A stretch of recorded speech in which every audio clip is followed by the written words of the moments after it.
সম্ভবত নির্বাচন খুব তাড়াতাড়ি ওনারা করবেন না। আমি তার কোনো লক্ষণ আমি দেখি না। কয়েকটা দল যা শুরু করছে, এইটা না হইলে নির্বাচন হবে না, ওইটা না হইলে নির্বাচন হবে না, এইটা না হইলে নির্বাচন হবে না। যদি এগুলো হতে থাকে তো নির্বাচনে কেমনে হবে ভাই? কেউ কেউ বলেই ফেলেছেন যে আমরা নির্বাচনে যাব না। আরে ভাই, কয়েকদিন আগে হইলে আপনার নির্বাচনে গেলেই কি না গেলেই কি? আপনারা চিন্ত কেরা বাংলাদেশে? মানে আপনারা নির্বাচন যাবেন না, ধমক দেন, কোনো লাভ নাই। আমার মনে হয় নির্বাচনটা যথাসময়ে আমরা আশা করতে পারি। আমি খারাপ কথা বললাম যে hope for the best, think for the best. আমি খারাপ কথা বললাম, খুব দ্রুত নির্বাচনের সম্ভাবনা কম। আর ভালো কথা বললাম যে আমি আশা করছি নির্বাচনটা হবে। এখন এই যে দুটো কথা বললাম ভাই, কোনটা লিখবেন আপনারা?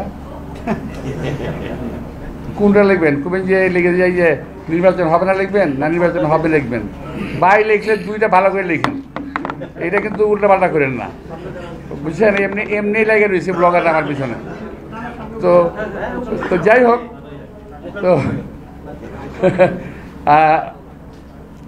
আর একটা কথা ভাই, সাংবাদিক মাধ্যমে বলি, আমার সম্পর্কে এই বেশ ভালো ভালো কথা আজকাল ব্লগাররা লিখতেছে।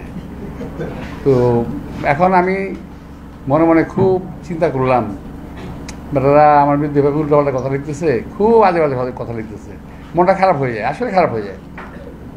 কিন্তু দেখলাম ও আমি না, আমাদের মির্জা ফখরুল ইসলামগুলো ধরছে,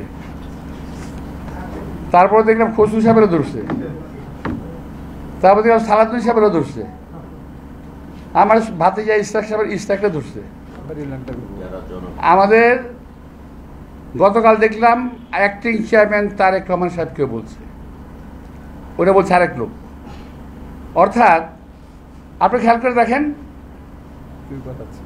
অন্য কোনো জুনিয়র নেতার সম্বন্ধে কিন্তু কিছু বলতেছে না, শুধুমাত্র যারা বিএনপির মধ্যে একটু মানুষজন লাইক করে, পছন্দ করে যাদেরকে, এদের বিরুদ্ধে লিখতেছে কয়েকটা লোক। এবং আমি মনে করি এই লোকগুলো দেশ এবং জাতির শত্রু। নির্বাচনের কথা তো বলছি আমি ভাই, একবার তুমি হলো নাই হই না নিও আমার, আমি করে দেবো তোমার। হ্যাঁ, যাই হোক, তো এখন আরেকটা বিষয় হলো কি, অবিভক্ত ঢাকার মেয়র ছিলাম না এক সময় আমি। তো আমার মনে হয় খারাপ চালাই নেই ওই সময়, আল্লাহর রহমতে।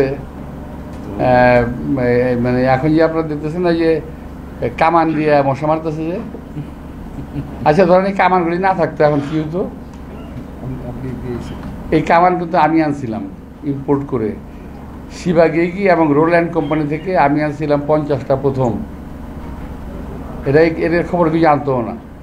তো অবিভক্ত ঢাকার মেয়র ছিলাম আল্লাহর রহমতে, এটা অত্যন্ত গর্বের বিষয়। ওই ঢাকাকে দুইটা ভাগ করলো এবং এটা আমার মনে হয়